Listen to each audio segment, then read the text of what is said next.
livre de Job. Et nous prendrons juste un verset. Job, donc juste avant les psaumes. Job au chapitre 1er. Et nous pouvons lire à partir du verset 20. Job 1, 20. Alors Job, après toutes ces épreuves, alors Job se leva, déchira son manteau et se rasa la tête. Puis, se jetant par terre, il se prosterna et dit, « Je suis sorti nu du sein de ma mère, et nu je retournerai dans le sein de la terre. » Jusque-là, le texte que je vous propose, et je vous lis aussi toute une série de textes pour ne pas nous faire avancer les uns et les autres dans toute la Bible, surtout que chaque fois, il s'agit juste d'une phrase. Mais sur le même thème, bien sûr, des mamans. Genèse 3.20 nous dit que Ève a été la mère de tous les vivants. Ce qui veut dire que c'est avec elle que l'histoire de l'humanité a commencé, avec Ève, la mère de tous les vivants. Dans le livre de l'Exode, celui qui frappera sa mère mourra. Et celui qui maudira sa mère mourra. Lévitique 19, chacun de vous respectera sa mère. Le Proverbe nous dit encore, ne rejette pas l'enseignement de ta mère. Encore le livre des Proverbes, un fils insensé fait le chagrin de sa mère. Dans les Proverbes encore, chapitre 23, ne méprise pas ta mère quand elle est devenue vieille. Luc, Jésus qui dira, ma mère et mes frères, ce sont ceux qui écoutent la parole de Dieu et la mettent en pratique.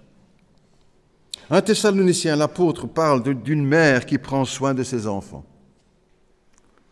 Encore Job, on vient de le lire, je le redis, je suis sorti nu du sein de ma mère et nu, je retournerai dans le sein de la terre. Luc 21 aussi au sujet de Marie, la mère de Jésus, gardait toutes ces choses en son cœur. Et encore l'Ecclésiaste qui pose la question, comment se forment les os dans le ventre de la femme enceinte? Des textes magnifiques, n'est-ce pas, sur les mamans.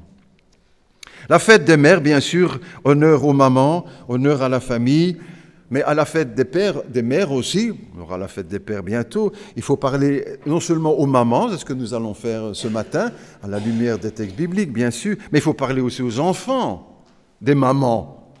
Et il faut parler aussi aux époux des mamans, parce qu'elle est là au cœur de la vie familiale. Essayons donc de le faire courtement ce matin à la lumière de la Bible, et tout d'abord en parlant des enfants ou aux enfants. Et les parents, bien sûr, les mamans, les papas, doivent être, bien sûr, très attentifs. J'ai lu ici récemment, dans la presse, qu'on m'avait passé un article, qu'on me fait assez souvent, ça, je ne lis pas tous les journaux de Belgique, mais des articles qu'on me passe. En Afrique du Sud, un docteur, Alistair McAlpine, qui est pédiatre pour des enfants en phase terminale, a rendu un rapport touchant concernant ces petits patients. Il leur a demandé ce qu'ils avaient préféré dans leur vie et ce qui leur avait donné du sens à la vie, à ces petits-enfants en phase terminale. Et il donnait ce commentaire, j'en ferai quelques-uns, qu'il donne, « Les enfants peuvent faire preuve de tellement de sagesse. » Nous ne devons pas l'oublier, nous, les parents, les grands, que les enfants peuvent faire preuve de tellement de sagesse. Il dira également, premièrement, aucun d'entre eux n'a répondu qu'il aurait aimé regarder plus la télévision, passer plus de temps sur Facebook ou qu'il aimait se battre avec ses amis. Pas ça qu'ils préfèrent. Beaucoup d'entre eux ont mentionné leur animal de compagnie. Beaucoup d'enfants interrogés ont évoqué leurs parents et leur inquiétude quant à leur avenir, puisqu'eux savent qu'ils sont en fin de vie, bien que tout jeunes. Et l'un d'entre eux a dit avec d'autres également, « Dieu prendra soin de papa et maman quand je serai parti. » Tous les enfants ont évoqué leur attachement, je lis toujours les textes de ce pédiatre, tous les enfants ont évoqué l'attachement aux différents membres de leur famille. « J'aime quand ma sœur me prend dans ses bras. Et papa et maman sont les meilleurs. » De toutes les qualités, il continue, de toutes les qualités, celle qui est le plus mentionnée par les enfants est la gentillesse. Ma mamie est tellement gentille avec moi. Elle me donne le sourire. Tous les enfants, sans exception, ont confié au pédiatre qu'ils raffolent de la crème glacée. Tous les enfants, à l'unanimité, ont aimé quand leurs parents leur lisaient des livres ou leur racontaient des histoires. Tous les enfants, à l'unanimité. Tous ont aimé passer du temps sur une plage à patauger dans l'eau. Le docteur a résumé en quelques lignes les conseils à en garder de tout son rapport. Je cite. « Soyez gentils les uns avec les autres, lisez davantage de livres, passez plus de temps avec votre famille, racontez-vous des blagues, passez du temps à la plage, dites aux personnes que vous aimez à quel point elles comptent. » Voici les choses que ces enfants auraient souhaité faire davantage. Le reste n'est que du détail. Un dernier conseil, ajoute le docteur McAllister, manger des crèmes glacées. Fin de citation. Si nous sommes attentifs à ce que nous venons de lire de ce rapport de ce pédiatre, nous découvrons que beaucoup de ces conseils se retrouvent dans la parole de Dieu. C'est ce que la Bible dit depuis des siècles, sauf pour la crème glacée. Et c'est quand même important. Tous les parents, les pères et les mères doivent apprendre de leurs enfants, de nos enfants, et savoir écouter les enfants, et ne jamais penser « Ah, ils n'ont rien à dire, ils n'ont rien à nous dire. Nous n'avons rien à apprendre d'eux, ne jamais dire ces choses-là, ou ils sont juste bons à obéir et à nous écouter. » Ce n'est pas une bonne attitude de la part des parents. Laisse parler l'enfant, comme ça tu le connais. Il était de courant dans les années précédentes, sans juger personne, mais que les enfants devaient se taire, c'est les grands qui parlent. Ils ont droit aussi à la parole, parce qu'ils sont des hommes et des femmes en devenir. Et puis comme ça, on sait ce qu'ils ont dans leur cœur. Et parfois, on serait bien étonné de la profondeur de ce qu'ils disent. D'où l'importance de les laisser parler.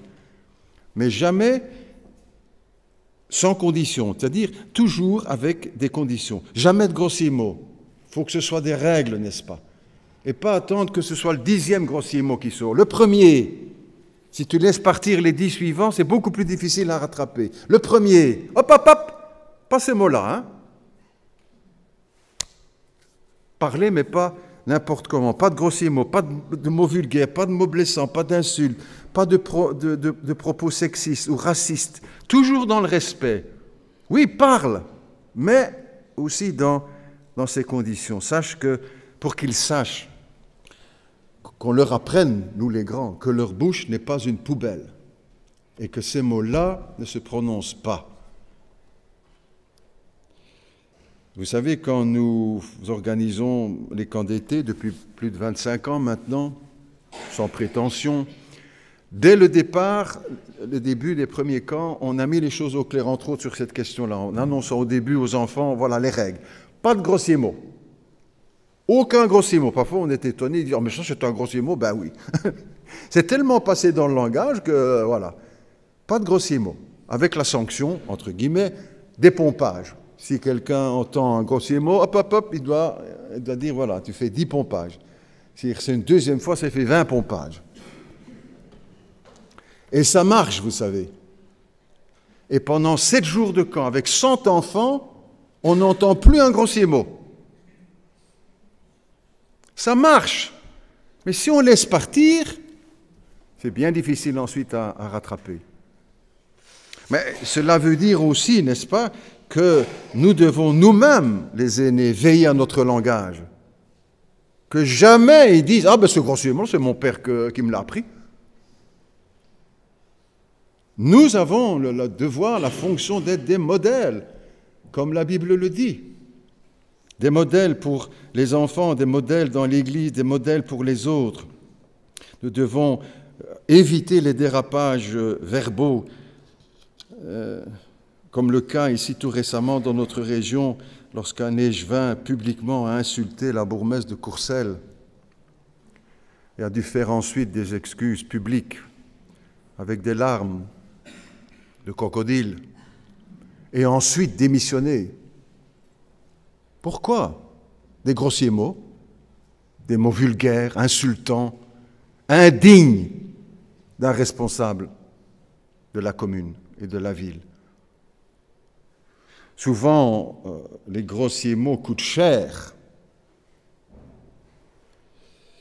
La Bible dit en effet qu'il ne sort de votre bouche aucune parole mauvaise, aucune parole déshonnête, ni propos insensés. Encore, la Bible dit, c'est de l'abondance du cœur dont la bouche parle. Ce qui va sortir de nos lèvres, c'est ce qu'il y a en abondance dans notre cœur.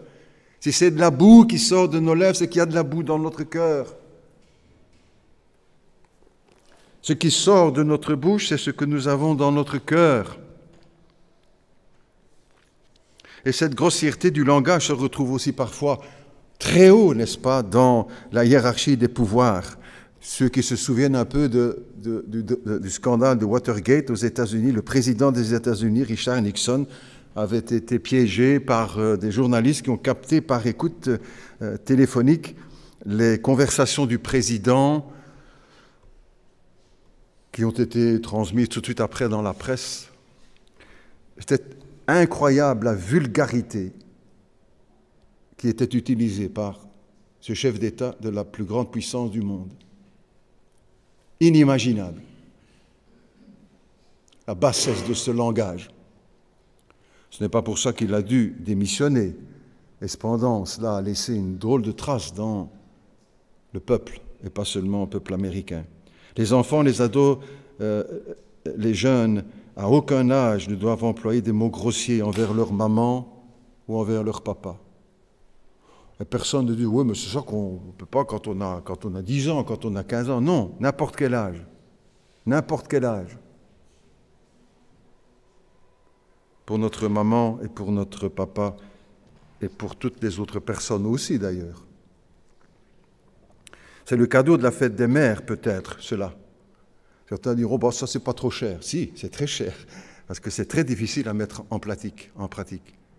La Bible nous dit, celui qui contrôle ses paroles est un géant, plus que celui qui prend des villes, qui va conquérir des villes. Mais entrons maintenant un peu dans la forme positive de ce ne pas, mais il y a un autre côté, pas de grossiers mots dans la Bible, mais plutôt, ce qui dit la Bible, qu'il sorte de votre bouche de bonnes paroles qui encouragent, qui communiquent une grâce, qui sont comme un cadeau. C'est ça, communiquer une grâce, c'est un cadeau, des bonnes paroles, de belles paroles, qui sont comme un cadeau, qu'on entende plutôt des merci, des remerciements, des actions de grâce, ça c'est le terme pompeux, mais des remerciements. Vous savez, les remerciements sont difficiles aujourd'hui, même quand on donne beaucoup, les merci ne viennent pas généreusement. Et certains qui ont reçu considèrent ça comme un droit. Voilà ce que les mamans veulent entendre, ces bonnes paroles, le beau cadeau qu'on peut leur faire à la fête des mères et pas seulement à la fête des mères. Vous avez dans la Bible d'ailleurs des dizaines de textes, de versets bibliques qui tirent l'attention sur les paroles. Et plus spécialement, nous les appliquerons aux mamans ce matin, si vous le voulez, en tout cas aux enfants vis-à-vis des mamans. Dans le psaume 45, des paroles pleines de charme bouillonnent en moi pour ma maman. Le psaume 55, il y a des paroles plus onctueuses que l'huile ou les parfums pour les mamans. Le proverbe 12 nous dit « Une bonne parole réjouit le cœur » des mamans. Encore dans les proverbes, une parole dite à propos est agréable aux mamans. Ça, c'est nous qui ajoutons, vous le comprenez. Mais c'est ça la parole. C'est l'application de ces textes dans le cercle le plus étroit, le plus intime. Notre famille, nos parents, nos enfants. Et c'est là que les choses doivent s'appliquer. En premier, au sein de la famille. Vis-à-vis de notre maman, les paroles agréables sont comme le miel pour une maman. Colossiens 4 dira que votre parole soit accompagnée de grâce pour votre maman. Encore l'Timothée, sois un modèle en parole, mon fils, ma fille, pour ta maman. Mais les paroles et les mots des mamans sont précieux aussi pour leurs enfants. Les pasteurs d'Ugno, donc on part dans l'autre sens maintenant un peu, les parents vis-à-vis des enfants.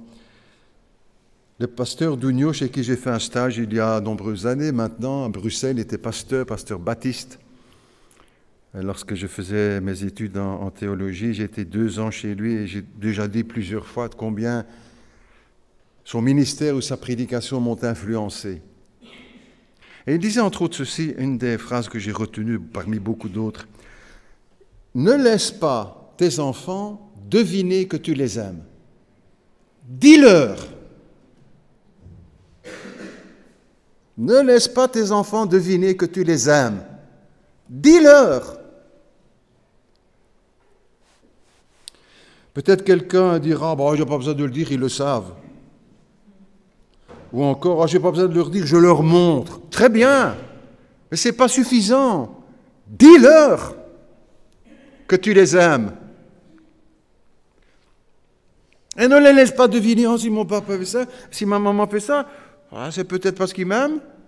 Dis-leur qu'ils sont aimés et que tu les aimes. Disons à nos enfants, écrivons-le. Si on a difficile de le dire, on met un petit mot sur sa table de chevet ou dans un téléviva ou devant les manettes de la télévision ou son GSM. Dis-le, ou un SMS. Dis-leur que tu les aimes. Il est vrai que ce n'est pas toujours évident peut-être de dire « mon fils, je t'aime » ou « ma fille, je t'aime ». Bon, peut-être bien que c'est peut-être pas comme ça qu'il faut le dire, mais il y a moyen de glisser ça dans la conversation. « Alors, mon fils que j'aime, ça s'est bien passé à l'école ?»« Mon fils que j'aime. » « Alors, ma fille bien-aimée, t'as fait de beaux achats au magasin ?» Ou encore un SMS signé « Papa qui t'aime » et « Maman qui t'aime ». Dis-le, écris-le, ne les laisse pas deviner que tu les aimes. Il y a de mille manières de glisser ces mots de lumière dans la vie et dans notre quotidien, ces mots qui construisent un homme et une femme.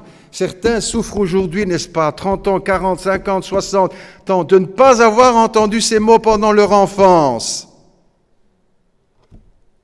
Ça compte.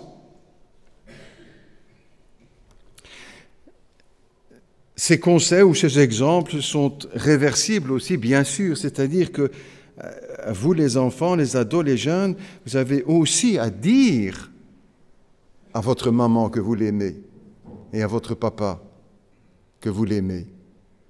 Oh, ils n'ont pas besoin de ça, mon papa et ma maman, ils travaillent, ils courent ici et là, mais qu'ils ont besoin d'entendre que tu les aimes.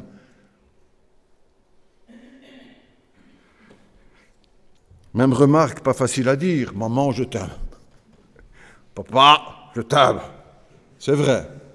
On voit ça dans les films, de « je t'aime tant qu'on veut » et puis on sait comment ils mènent leur vie, soit.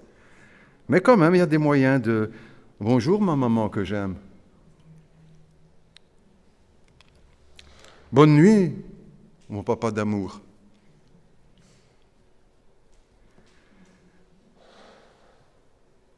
Ou sur un SMS, « Maman, je reviendrai un peu plus tard. Bisous, maman chérie. » Que j'aime. Bon anniversaire, maman, que j'aime. Prévois aussi quand même des fleurs. Ça fait aussi du bien. Vous savez, je sais qu'à la sortie aussi, après ce culte, il y en a parmi nous qui vont me taquiner. Bon dimanche, pasteur que j'aime. Je suis sûr, je vous donnerai bien leur nom, mais je ne vais pas le faire.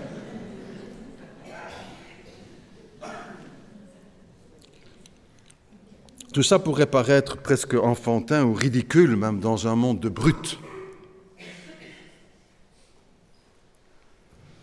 Et pourtant, ces mots tout simples, tout bêtes, on pourrait presque dire, construisent une personnalité, construisent un homme, une femme, et sont les bases aussi pour une bonne approche de la vie, Il y en a parmi nous, n'est-ce pas, qui crèvent de souffrance parce qu'ils n'ont jamais entendu ces mots. Des enfants qui n'ont jamais entendu ces mots de leurs parents. Ou des parents qui ne les ont jamais entendus de leurs enfants. Certains qui crèvent de souffrance. Vous vous souviendrez peut-être de ces paroles donc du pasteur Dougnou. Ne laisse pas tes enfants deviner que tu les aimes. Dis-leur. Ne laisse pas deviner tes parents que tu les aimes. Dis-leur. Et ici, on pensera peut-être, ou certainement, à des jeunes parents, à des jeunes enfants, des jeunes ados. Hein. Mais tout cela est vrai aussi pour les enfants qui ont 30, 40, 50, 60 ans. C'est toujours des enfants de leurs parents. Et pour eux aussi, ça compte dans les deux sens, à eux de dire à leurs vieux parents qu'ils les aiment. Et aux vieux parents de dire à leur fils ou leur fille de 70 ou 60 ans que je t'aime encore. Mes cheveux blancs n'ont rien changé dans mon cœur. Ils ont vieilli, mais leur cœur n'a pas vieilli. Je me souviens de ma grand-tante qui est décédée à 92 ans, 93 je crois, me disait ceci souvent, Philippe, le cœur ne vieillit pas. Le cœur ne vieillit pas.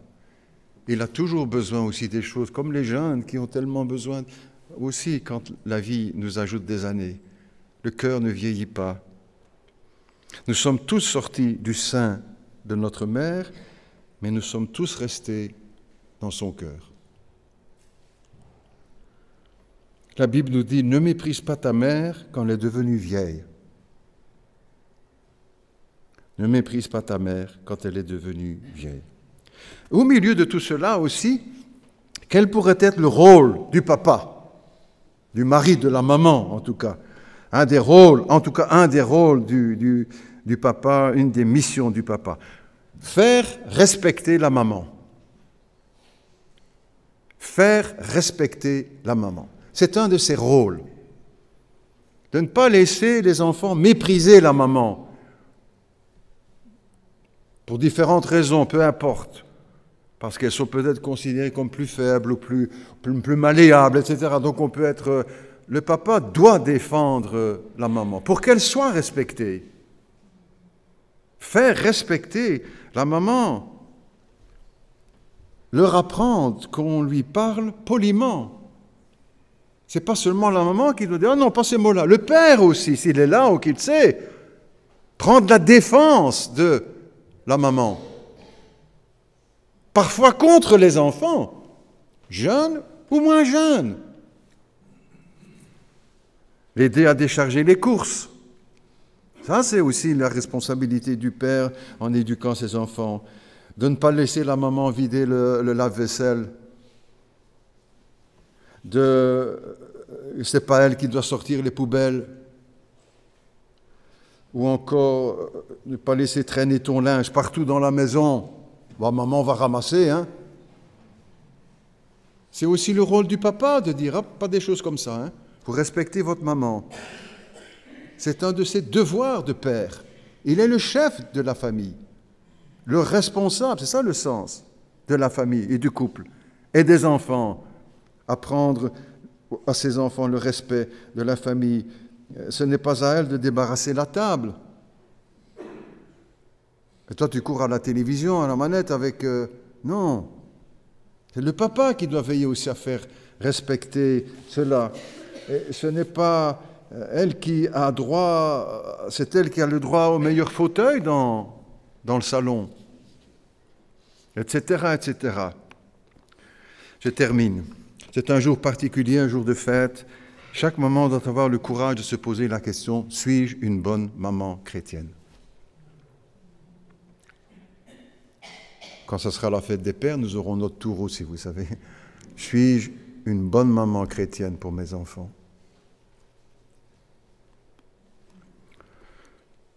Et chaque enfant doit aussi pouvoir, quel que soit son âge, n'est-ce pas? On dit, oh, il parle pour les jeunes enfants. Non, non.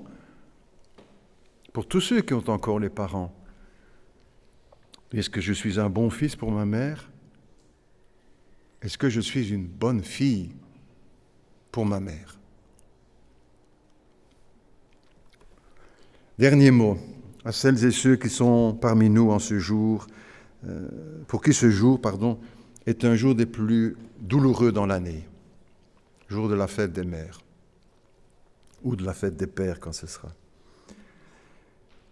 Nous pensons aux dames qui n'ont jamais été mamans et qui peut-être auraient tant voulu l'être. Nous pensons aussi à vous. Nous pensons aussi à vous, aux mamans qui ont perdu un enfant. Et pour qui cette fête est tellement douloureuse. Nous pensons aussi aux mamans qui ne voient plus leur fils, leur fille, leur petit-fils, leur petite-fille, souvent pour de mauvaises raisons. Ils n'auront pas de visite aujourd'hui, pas de téléphone, pas de carte, rien. Zéro. Nous pensons aussi en exemple à cette maman chrétienne qui m'a demandé, vous savez, quand je mourrai, pasteur, vous pourrez dire à mon enterrement que je suis morte de chagrin.